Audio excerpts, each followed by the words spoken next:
Welcome to the Living Artist Podcast. I'm your host, Preston M. Smith.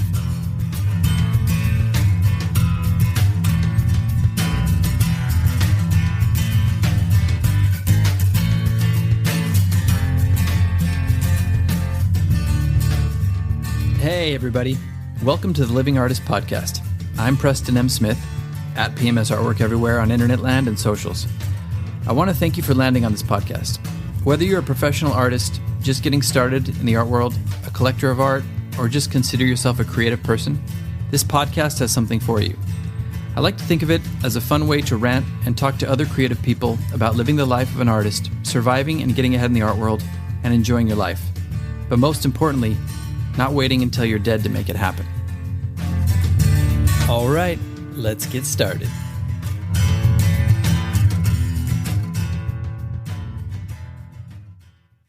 Want to make a podcast?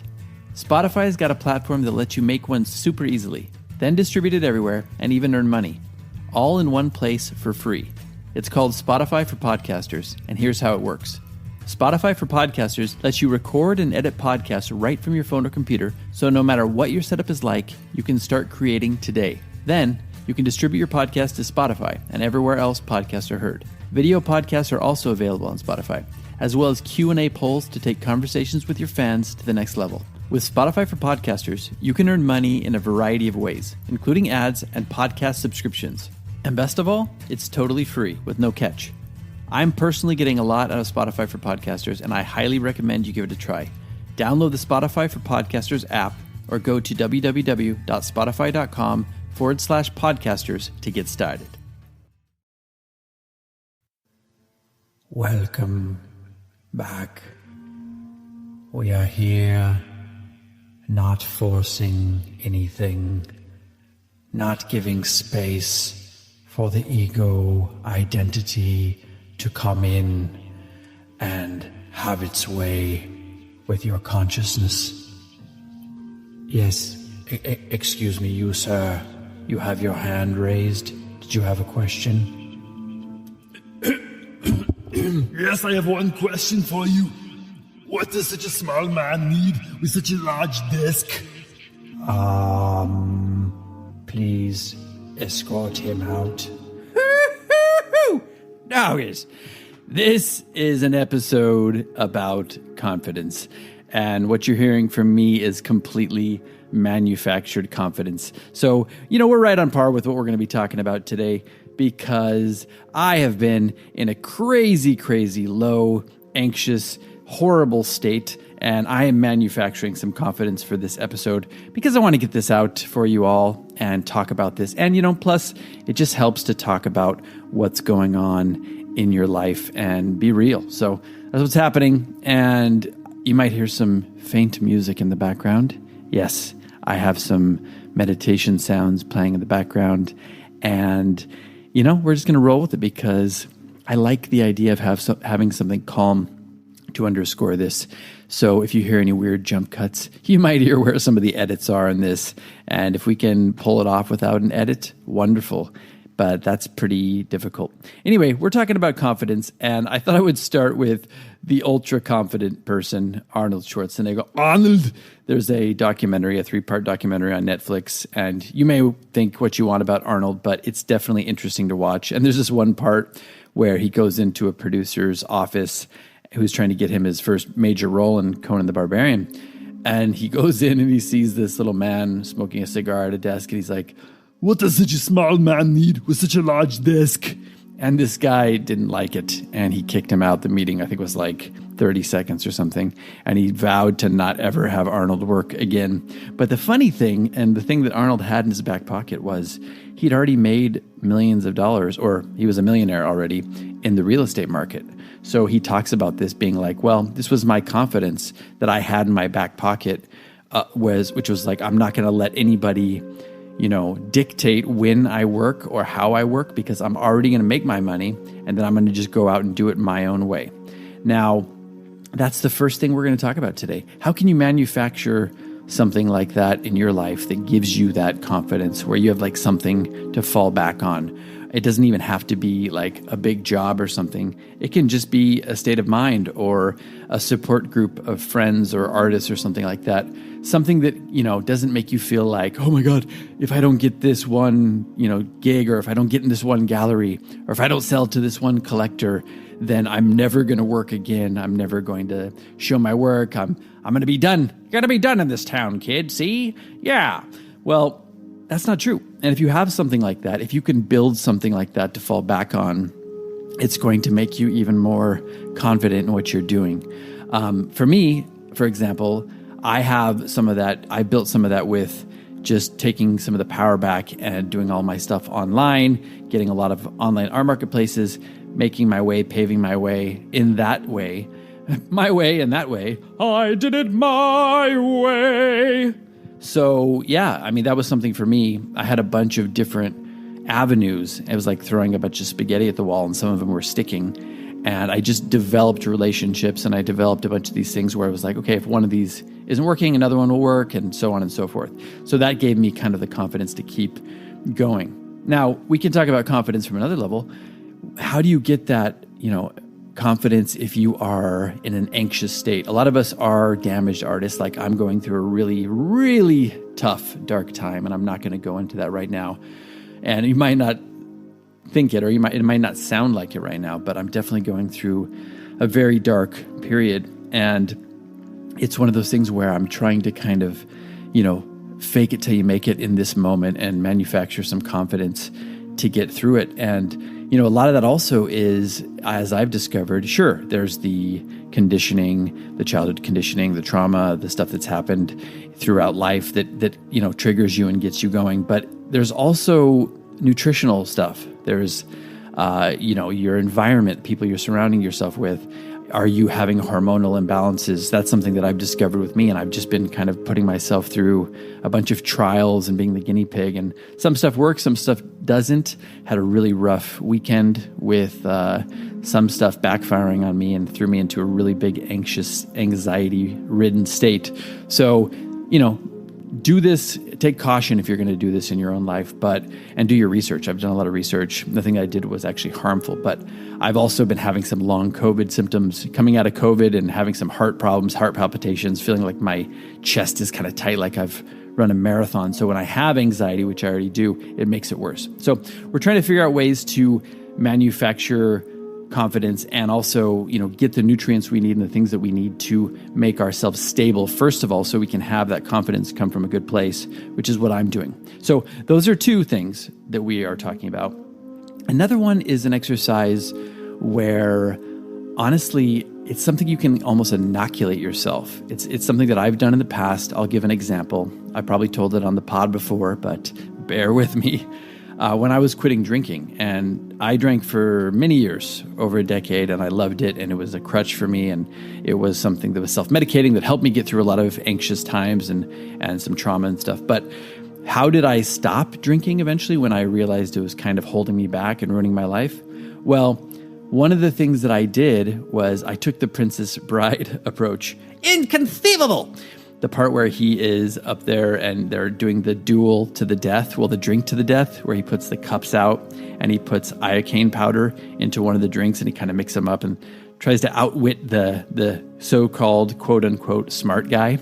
And the guy kind of overthinks it and says, he picks his cup and he drinks from it and he laughs because he thinks he outwitted him because he switched the glasses when he had his head turned. And he's like, ha, ha, ha, and he dies. If anybody here, the 1% of you who haven't seen The Princess Bride, go out and check it out. I recommend it. But spoiler alert, our protagonist, had taken time over the years to slowly inoculate himself to iocane powder. Now, I don't know why anybody would do this, but hey, for the sake of this story, it was interesting. So he would do little bits of it and he would build up his tolerance for it. So when he came to this duel, he could poison both cups and it would kill the other person. So anyway, that was what happened. And that's kind of the approach I took to drinking, which was I just I decided I'm not going to be one of these people who's just going to quit cold turkey, white knuckle it, and just be like, and suffer through it and go to AA. That's great. Some people need that. Some people go through that and it works for them. It's very effective. For me, I knew it wasn't really my game, my bag. Not my bag, baby. So I decided I was working at a restaurant at the time. I was working at a gastropub, actually, and we were encouraged to drink on the shift and to sample beer and all that stuff. So that doesn't really work well when you've got a problem with drinking. So what I decided to do was I was going to still sample little bits, tiny bits, and I was going to test myself a little bit at a time. And and of course I was doing work behind the scenes, like childhood regression and all this stuff, and getting more rooted and all that stuff. But I decided I was going to sample stuff and then just continue working my shift. Just take a little sample here and there when they would put it out so we could talk about the beer. And over time, it was very hard at the beginning, but over time I got to the place where I was like, yeah, you know what, I just don't need it. I don't want it. And now it's like 8 or 9 years later, and I have drank a couple times since then in my life, but I've never had a problem with it again. I can even, if I want to, I can even have like a glass of wine or something. I just don't choose to anymore because I just know that it's not going to affect me in a positive way, and I'm not going to feel good afterwards. So that's something I did. Now, how does this apply to the art world? Well, you can inoculate yourself to some of these scary circumstances that you have playing in your head. Like, let's say you're worried about getting into a gallery. You're worried about that. You have imposter syndrome, which a lot of us suffer with as artists, imposter syndrome. And one thing that's interesting, I heard this on a podcast, it was about like trauma and dealing with trauma, but you can use this for other scenarios too, difficult scenarios in your life. You can basically sit there, you can record it on your phone or something, record the scenario that you're so terrified about and just record it in all detail, paint the picture, make it as, terrifying as you want, and then just meditate to it. Sit down and replay this tape over and over in your head until it just loses its power. And pretty soon you're going to be able to be like, okay, well, this doesn't affect me anymore. If you could really record like an actual scenario, like a hidden scenario where this actually happens, even better. But if you can't do that, obviously you don't want to record people without them knowing. You can just tell the story in your mind. It's almost like a reverse visualization. Typically you'd visualize something positive happening. Well, in this case, you visualize your worst case scenario and then you play it over and over again while you're meditating. And it kind of inoculates yourself to these scenarios. The last one that I want to talk about, and I'm going to take a pause because I have been talking this whole time, hopefully no edit, and I'm going to take a pause to get a drink, and I'm going to come back in 1 second. All right, I'm back. The last part is kind of whatever works. It's a hodgepodge of things. I've talked about some of them before. If you don't have like a chemical imbalance, if you don't have something that you're working through that's like anxiety-based or trauma-based or something like that actually, or like a hormonal imbalance or some sort of nutrient imbalance in your body that you need to work with. If it's just something where you just have general anxiety or social anxiety, or you get in a situation and you feel a little bit like, I can't handle this. Well, you can just do some of these other things. You can do affirmations. You can do the high five in the mirror before you can go. One that's really powerful for me that I've talked about a lot is finding your kind of power animal, but in human form. I always talk about David Bowie being my power animal. I would think about it and kind of embody that. I would like really think about like an interview I've seen of his or a music video or a documentary I've seen of his, and I would just kind of embody that kind of energy from David Bowie and say, what would David Bowie do? So if you want to hear more about that, you can listen to my episode on what would David Bowie do. I think it's WWDBD. WWDBD. What would David Bowie do? But these things are all extremely effective. You can also just really work on getting yourself around people who are very supportive and who, can reinforce that what you're doing is good, that they've got your back. You can do like group things. Like maybe you go and you try to get into galleries as a group. If pounding the pavement by yourself, like doing that in a solo way, which I've done in the past many times, it's scary. Sometimes that can build your confidence too, just doing it and pushing through these barriers. But if you can't do that and you need little baby steps to get in there, let's just get a group together. Say, hey, we're going to have a group of 3 people. It's like the mastermind group that's out there where you have a bunch of people and you talk about ideas. Well, instead of that, you could do that, but you could also build on it and say, we're going to be a mastermind group. We're going to talk about ideas. We're going to talk about strategies. And then we're going to pound the pavement together, bring our portfolios, go out there, strengthen numbers type situation, a solidarity type situation.